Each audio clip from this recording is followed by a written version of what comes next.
ಏಯ್, ಸುಮ್ಮನೆ ಇರ. ಇಲ್ದಿರ ಮಗ್ಲು ಮುರಿ ತಿಂತೀಯ ನೋಡು, ಹೇಳಿನಿ. ಎಂತ ಹೇಳೋದು ನೀನು? ನಿಮ್ಮಪ್ಪ ಮಾಡಿದ್ದು ನಿಂಗೆ ಗೊತ್ತಿಲ್ಲ, ನಿಮ್ಮಪ್ಪ ಮಾಡಿದ್ದು ನಿಂಗೆ ಗೊತ್ತಿಲ್ಲ ಅಂತ ಹೇಳ್ತೀಯಲ್ಲ. ಯಾಕೆ ನಂಗೆ ಗೊತ್ತಾಗಲ್ಲ ಹೇಳೋ? ನನ್ನ ಬುದ್ಧಿ ನಿನ್ನ ಥರ ಅಲ್ಲ.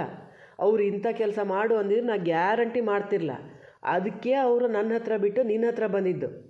ನಿನ್ನ ಬುದ್ಧಿ ನಿನ್ನ ಕೈಯಲ್ಲಿ ಇದ್ದಿದ್ರೆ ನಮ್ಮಪ್ಪ ಹೇಳಿದಕ್ಕೂ ಯಾಕೆ ಹೋಗಿ ಅವ್ರ ಮನೆಗೆ ಲೆಟ್ರ್ ಬರೀತಿದ್ದೆ?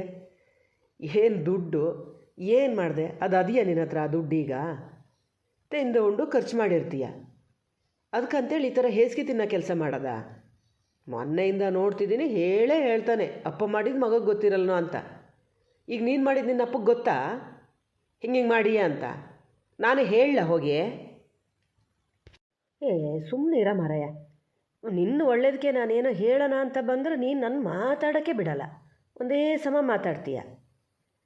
ಒಂದು ಲೆಕ್ಕಕ್ಕೆ ನಿಮ್ಮಪ್ಪ ಹೇಳೋದು ಸರಿಯೇ ಗೊತ್ತಾ? ನಾನು ನಿಜವಾಗ್ಲೂ ಎಂತ ಹೇಳೋಕ್ಕಂತ ಬಂದಿದ್ದು ಗೊತ್ತಾ ನಿನ್ನ ಹತ್ರ?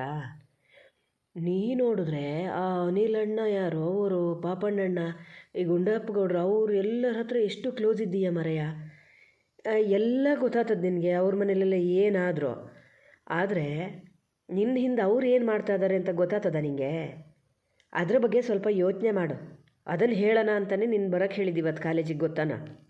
ಇರ್ಬೋದೇನೋ, ಆದರೆ ನಾನು ಕಾಲೇಜಿಗೆ ಬಂದಿದ್ದು ನೀ ಫೋನ್ ಮಾಡಿದೆ ಅಂತ ಅಲ್ಲ. ನಂಗೆ ಇವತ್ತು ಕಾಲೇಜಲ್ಲಿ ಕೆಲಸ ಇತ್ತು, ಅದಕ್ಕೆ ಬಂದಿದ್ದೆ. ಮತ್ತು ಎಂತ ಹೇಳಿದೆ? ಅವರೆಲ್ಲ ನನ್ನ ಬೆನ್ನ ಹಿಂದೆ ಎಂತ ಮಾಡ್ತಾ ಇದ್ದಾರೆ ನಂಗೆ ಗೊತ್ತಿಲ್ಲ ಅಂತ. ನಂಗೆ ಗೊತ್ತಿಲ್ಲಪ್ಪ. ಎದುರ ಮಾಡಿದ್ದೇ ಗೊತ್ತಾಗಲ್ಲ ಒಂದೊಂದು ಸರಿ. ಹಿಂದ್ಗಡೆಯಿಂದ ಮಾಡಿದ್ದು ಹೆಂಗೆ ಗೊತ್ತಾಗ್ತದೆ? ನಂಗಲ್ಲ, ಯಾರಿಗೂ ಗೊತ್ತಾಗಲ್ಲ. ನಾ ಅದ್ರ ಬಗ್ಗೆ ತಲೆ ಕೆಡ್ಸ್ಕೊಳ್ಳೋದು ಇಲ್ಲ. ಎದುರಿಗಿಂದ ಹೆಂಗಿರ್ತಾರೋ ಮನುಷ್ಯರು, ನಾನು ಅದೇ ಥರನೇ ಟ್ರೀಟ್ ಮಾಡ್ತೀನಿ ಅವ್ರನ್ನ, ಅಷ್ಟೇ. ಏನು ಮಾತಾಡಿದ್ರು ಉಲ್ಟಾ ಮಾತಾಡ್ತೀನಿ ಮಾರಯ್ಯ. ನಾನು ನೋಡಿದ್ರೆ ನಿಂಗೆ ಏನು ಆಗ್ತದೇನ? ನೀ ಹೇಳ್ತೀಯಲ್ಲ, ಎಷ್ಟಾದರೂ ಅವ್ರು ನಿನ್ನ ಅಪ್ಪ. ಹೌದಾ ಮಾರಯ್ಯ, ಅವ್ರು ನನ್ನ ಅಪ್ಪನೇ. ನಾನು ಅಲ್ಲ ಅಂತ ಎಲ್ಲಿ ಹೇಳಿದೆ? ನನಗೆ ಇನ್ನೊಂದು ಡೌಟ್ ಬರ್ತಾದೆ. ಈಗ ಅನಿಲಣ್ಣ, ಪಾಪಣ್ಣಣ್ಣ, ಗುಂಡಪ್ಪ ಮಾವ ಅವ್ರ ಸುದ್ದಿ ಎಲ್ಲ ದೂರ ಹೇಳೋ ಅಂತ ಏನಾರು ನಮ್ಮಪ್ಪನೇ ಬಂದು ಹೇಳ್ಕೊಟ್ಟಾರ ನಿಂಗೆ? ಸರಿಯಾಗಿ ಹೇಳೋ, ಇಲ್ದಿರ ಆಮೇಲೆ ಸರಿ ಬಯಸ್ಕಿತೀನಿ ನೋಡಿ, ಹೇಳಿನೇ. ಅವ್ರು ಹೇಳಿಕೊಟ್ಟು ನೀನು ಇಲ್ಲಿಗೆ ಬಂದಿದ್ದು ಹೌದೇ ಆದರೆ ಒಂದು ಕ್ಷಣನೂ ನನ್ನ ಕಣ್ಣು ಮುಂದೆ ನಿಲ್ಬೇಡ, ಹೊರಟೋಗಿಲ್ಲಿಂದ ಅಷ್ಟೇ. ಇಲ್ಲ ಮಾರಯ್ಯ, ಯಾವ ದೇವ್ರ ಮೇಲೆ ಬೇಕಾದ್ರೆ ಆಣೆ ಮಾಡಿ ಹೇಳ್ತೀನಿ, ನಿನ್ನಪ್ಪ ನನಗೆ ಆಮೇಲೆ ಫೋನಿಗೆ ಸಿಕ್ಕಲೇ ಇಲ್ಲ ಗೊತ್ತಾ? ನಾ ಕಣ್ಣಾರೆ ನೋಡಿದ್ದನ್ನು ಹೇಳೋದು. ನೀ ಅದನ್ನು ಕೇಳೋಕ್ಕೆ ರೆಡಿ ಇಲ್ಲ ಅಂದರೆ ಎಂತ ನೋಡಿದ್ದು ನೀನು? ಏನಿಲ್ಲ ಕಣ, ಅವತ್ತು ನಿನ್ನ ಅಪ್ಪಗೆ ಆ ಥರ ಹೊಡೆದ್ರಲ್ಲ, ಯಾರು ಒಬ್ಬರಾರು ಹೋಗಿ ಬಿಡಿಸ್ಕೊಳೋಣ ಅಂತ ನೋಡಿದ್ರಂತ ಮಾಡ್ದ. ಅಲ್ಲಿ ಆ ಗುಂಡಪ್ಪ ಮಾವ ಯಾವುದೋ ದೊಡೂತಿ ದೇಹ ಅದೆಯಲ್ಲ, ಅವರು ಹಿಡ್ಕೊಂಡು ಕೆಳಗೆ ಹಾಕ್ಕೊಂಡು ಹೊಡಿತಾನೆ ಅದಾರೆ. ಇವರಿಬ್ಬರು ನೋಡೋಣ ಹೆಂಗೂ ಹೊಡೆಯೋಕ್ಕೆ ಶುರು ಮಾಡೋದಾಗಿದೆ, ಸರಿಯಾಗಿ ಹೊಡೆದ್ಬಿಡ್ಲಿ ಆಮೇಲೆ ಹೋಗೋಣ ಅಂತೇಳಿ ಒಳ್ಳೆ ನೋಡ್ತಾ ನಿಂತು ಬಿಟ್ರು ಗೊತ್ತಾ. ನಂಗೆ ಎಷ್ಟು ಹೊಟ್ಟೆ ಉರಿತು ಅನ್ನಂಗಿಲ್ಲ. ನಿನ್ನ ಅಪ್ಪ ಬಿಡ್ರೋ ಅಂತೇಳಿ ಸುಮಾರು ಸತಿ ಹೇಳ್ತಿದ್ರು.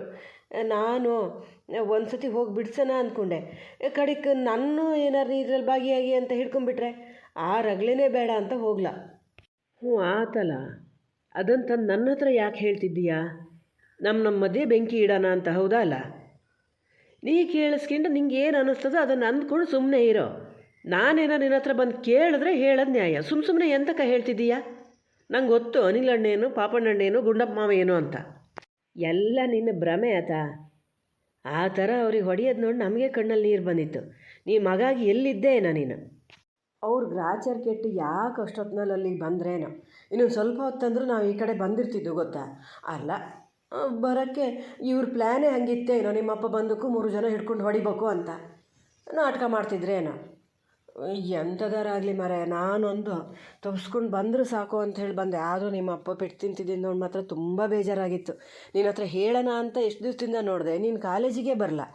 ನಮ್ಮ ಮಧ್ಯೆ ಏನೇ ಇರಲಿ, ಆದರೆ ನಿಮ್ಮ ಅಪ್ಪಗೆ ಮಾತ್ರ ಭಾಳ ಅನ್ಯಾಯ ಆಗ್ಯದ ಕಣ, ಭಾಳ ಅನ್ಯಾಯ ಆಗಿದೆ.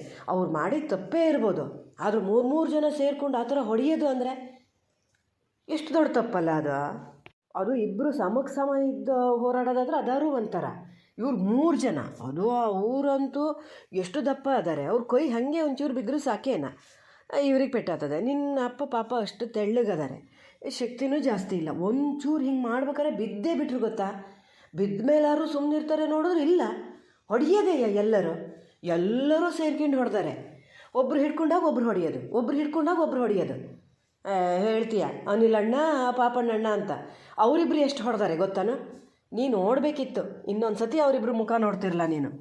ಸುಳ್ಳು ಹೇಳ್ಬೇಡ ಮದನ್, ನೀನು ಪೆಟ್ಟು ತಿಂತೀಯ ಮತ್ತೆ. ಅನಿಲ್ ಅಣ್ಣ ಹೊಡಿಲ್ಲ ಹೇಳಿರವರು, ಅನಿಲ್ ಅಣ್ಣು ಹೊಡಿಲ್ಲ, ಪಾಪಣ್ಣಣ್ಣು ಹೊಡಿಲ್ಲ, ಹೊಡೆದಿದ್ದು ಗುಂಡಪ್ಪ ಒಬ್ಬರೇ. ನನಗೆಲ್ಲ ಗೊತ್ತಾಗಿದೆ. ಇಲ್ದಿದ್ದನ್ನೆಲ್ಲ ಯಾಕೆ ಹೇಳ್ತಿದ್ದೀಯ ನೀನು? ಹೋಗಲಿ ಬಿಡು ಮಾರಾಯ, ಇಷ್ಟು ಹೇಳಿದ್ಮೇಲೂ ನೀನು ನಂಬಲ ಅಂದರೆ ನಾನೇನು ಮಾಡೋಕ್ಕಾಗ್ತದೆ? ಅವ್ರು ಏನೇ ಮಾಡಿರಲಿ ಅಪ್ಪ ಅಪ್ಪನೇ, ಗೊತ್ತಾಯ್ತಾ? ಸ್ವಲ್ಪನಾರು ಅಭಿಮಾನ ಇರಬೇಕು, ಅದು ಇಂಥ ಟೈಮಲ್ಲಿ. ಊರಲ್ಲಿ 3 ಜನ ಸೇರ್ಕೊಂಡು ಅವ್ರಿಗೆ ಹೊಡೆದರೆ ಆ ಥರ ನೀನು ಅವ್ರ ಜೊತೆನೇ ಹೋಗ್ತೀಯ, ಅವ್ರ ಹತ್ರನೇ ಮಾತಾಡ್ತಿರ್ತೀಯ. ಇಷ್ಟು ದಿವಸ ಗೊತ್ತಿರಲೇನೋ ಅಂತ ಅಂದ್ಕ. ನಾನಂತೂ ನಿಂಗೆ ಇದನ್ನು ಯಾವತ್ತು ಹೇಳೋದು ಅಂತ ಕಾಯ್ತಿದ್ದೆ. ಗೊತ್ತಾದ ಮೇಲೂ ನಿಂಗೆ ಅವ್ರ ಬಗ್ಗೆ ಸ್ವಲ್ಪನೂ ಸಿಟ್ಟು ಬರೋಲ್ಲ. ಹಂಗಾರೆ ಎಲ್ಲರೂ ನಿನ್ನ ಅಪ್ಪನ ಕೊಂದೆ ಹಾಕಿದ್ರಿ ಅಂತ ಮಾಡ್ತಿದ್ದೆ ನೀನು? ಸುಮ್ಮನೆ ಇರ ಮಾರಯ್ಯ, ಹೇಳಿದ್ದನ್ನೇ ಅದು ಎಷ್ಟು ಸರಿ ಹೇಳ್ತೀಯ ನೀನು. ಇಷ್ಟೆಲ್ಲ ಹೇಳ್ತೀಯಲ್ಲ, ನೀ ಭಾಳ ಕರುಣೆ ಇದ್ದವನಲ್ಲ. ಮೇಲಾಗ ನಮ್ಮ ಅಪ್ಪನ ಹತ್ರ ಅಷ್ಟು ದುಡ್ಡು ಇಸ್ಕೊಂಡೀಯ, ನಡು ನೀನಲ್ಲಿ ಕೈ ಬಿಟ್ಟು ನೀನು ಯಾಕೆ ಕೊಡೋದೆ? ಅಟ್ಲೀಸ್ಟ್ ಅವ್ರನ್ನೆಲ್ಲ ಬೇಡ ಬೇಡ ಅಂತೇಳಿ ಒಂಚೂರು ಬೇಡ್ಕೊಂಡಾರು ಬೇಡ್ಕೊಬೋದಿತ್ತಲ್ಲ. ಸಣ್ಣ ಹುಡುಗ ಪಾಪ ಕೇಳ್ಕೊತದಾನೆ ಅಂತ ಅವ್ರು ಹೊಡೆಯೋದು ನಿಲ್ಲಿಸ್ತಿದ್ರೇನ? ಇಷ್ಟು ಪಾಪ ಅನ್ನಿಸ್ದವ್ ನೀ ಯಾಕೆ ಅಲ್ಲಿಂದ ಬಿಟ್ಟು ಹೋಗಿದ್ಯಾಕ? ಎಂತ ನೀ ಹೇಳದ? ಆ ಪಾಪಣ್ಣ ನನ್ನ ಕೈ ಹಿಡ್ಕೊಂಡೇ ಇದ್ದರು. ಅವ್ರು ಬಿಟ್ಟರೆ ಸಾಕಲ್ಲ ಅಂತ ಕಾಯ್ತಿದ್ದೆ ಗೊತ್ತಾ. ಅವ್ರು ನನ್ನ ಬಿಟ್ಟು ಹತ್ಲ ಹೋಗೋ, ಅದು ಯಾವ ಸ್ಪೀಡಲ್ಲಿ ಓಡಿನಿ ಅನ್ನಂಗಿಲ್ಲ. ಪುಣ್ಯಕ್ಕೆ ಸೀದಾ ಬಸ್ ಸ್ಟ್ಯಾಂಡಿಗೆ ಬಂದೆ. ತಕ್ಷಣ ಬಸ್ ಬಂತು, ಹತ್ಕೊಂಡು ಬಂದೆ ನಾನು. ಇಲ್ಲಿರು ನಾನು ಏನು ಕೊಂದೇ ಬಿಡ್ತಿದ್ರೆ ಏನೋ ಹೊಡೆದು. ಅಲ್ಲ, ನೀ ಗಳಿಕುಂತರ ಮಾತಾಡ್ತಿದ್ದೀಯಲ್ಲ ಮರೆಯ. ಈಗಷ್ಟೇ ಹೇಳಿದೆ 3 ಜನ ಸೇರ್ಕೊಂಡು ಅಷ್ಟು ಹೊಡೆದ್ರು, ಒಬ್ರು ಹಿಡ್ಕೊಂಡಾಗ ಇನ್ನೊಬ್ರು ಹೊಡಿತಾ ಇದ್ರು. ನೋಡು ಪಾಪ ಅನ್ನಿಸ್ತಿತ್ತು ನನಗೆ. ಇನ್ನು ಎಂತೆಂಥದ್ದೆಲ್ಲ ಹೇಳ್ದಪ್ಪ. ನೀ ಎಲ್ಲಿ ನೋಡಿದೆ? ಪಾಪಣ್ಣ ನಿನ್ನ ಕೈ ಹಿಡ್ಕೊಂಡೇ ಹೊಡಿತಾ ಇದ್ರ ಅವರಿಗೆ? ಇಲ್ಲಪ್ಪ, ನನ್ನ ಕೈ ಹಿಡ್ಕೊಂಡು ಅವ್ರು ಹೊಡೆಯೋದು ಹೆಂಗೆ? ನನ್ನ ಕೈ ಏನು ಹಿಡ್ಕೊಂಡಿರಲ್ಲ.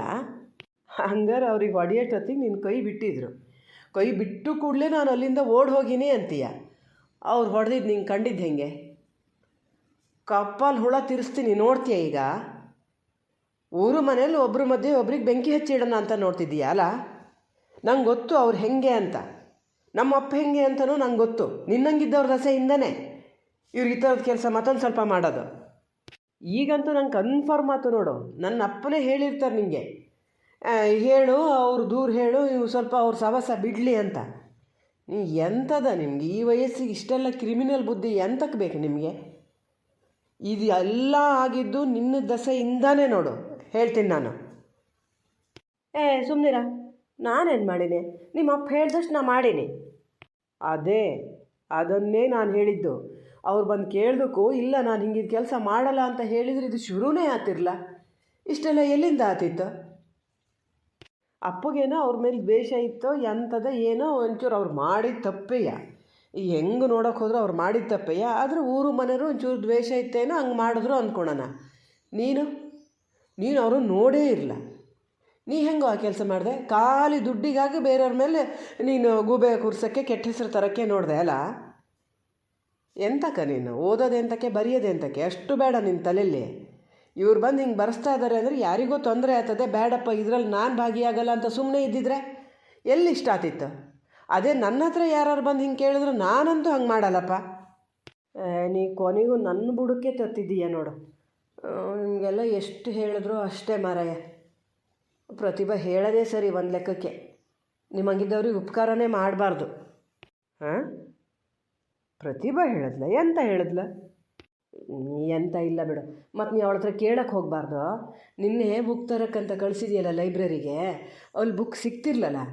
ಅವಾಗ ಸರಿ ಬೈಕೊಂತಿದ್ಲು, ಇವನಿಗೆ ಬಂದು ಇಲ್ಲಿ ಬುಕ್ ತೊಗೊಂಡು ಹೋಗೋಕ್ಕಾಗಲ್ಲ, ಯಾರನ್ನಾರು ಗೋಳು ಬರೆಸ್ತಾನೆ, ಹಂಗೆ ಹಿಂಗೆ ಅಂತ. ಆಮೇಲೆ ನಾನೇ ಹೋಗಿ ಹುಡ್ಕೊಟ್ಟೆ, ಆ ಥರ ಎಲ್ಲ ಹೇಳಬೇಡ ಸುಮ್ಮನಿರು ಅಂತ.